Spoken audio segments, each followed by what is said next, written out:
Hello. Yes, Mr. Marty, can you hear me? Yes, I can hear you now. I was asking what the company is doing to address this concern of perennial shortage and to also ensure that we have adequate supply in our homes and offices.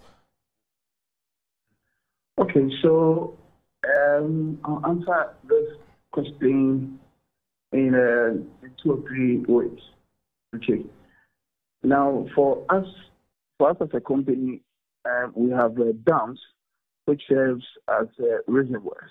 So we're able to store water within the dams or the reservoirs throughout the year. So we're able to store enough water to abstract for treatment throughout the year. So what we are doing is that we are dredging our dams.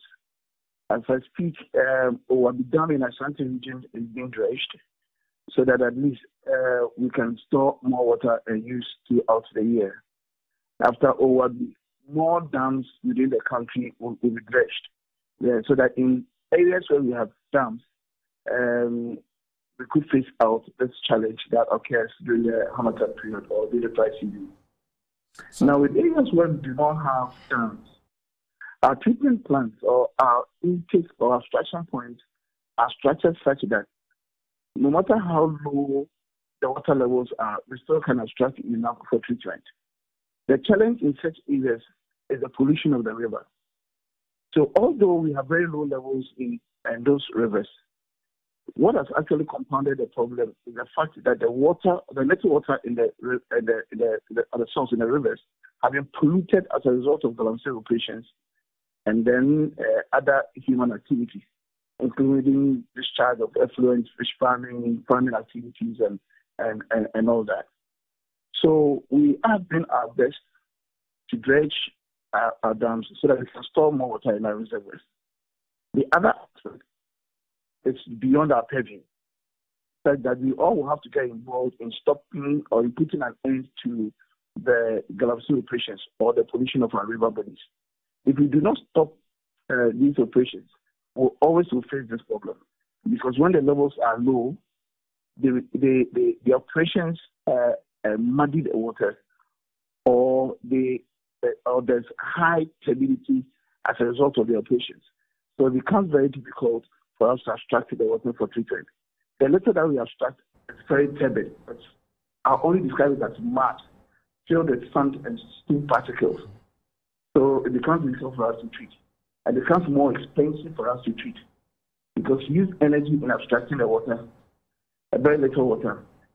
And then you will have to dislodge about 30 to 40% because of the debris in the water. And then you have to use more chemicals than normally you would use to treat the little water that is left, which is unable to meet the demand of the population. So that is the challenge that we have. And that is what we are painting a picture of the challenge that you have.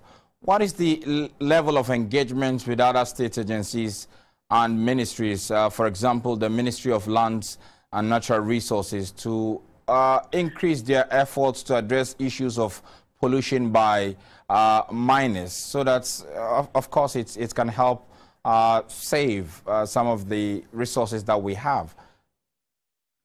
So that's exactly what we are doing, and not too distant past. We had gone around with our sector minister, Honorable Sisi Ladapa, the Minister for Land and Natural Resources, and Information Minister, to these distressed areas to assess the situation, and that was what brought about the serious fight against the galamsey activities. So it is something that we are doing. Okay. And as a company, we are supporting law enforcement agencies, we are supporting the military, the National Security, the police, the State Assembly, and the Water Resources Commission to enable them do education and to fight the galamsey menace.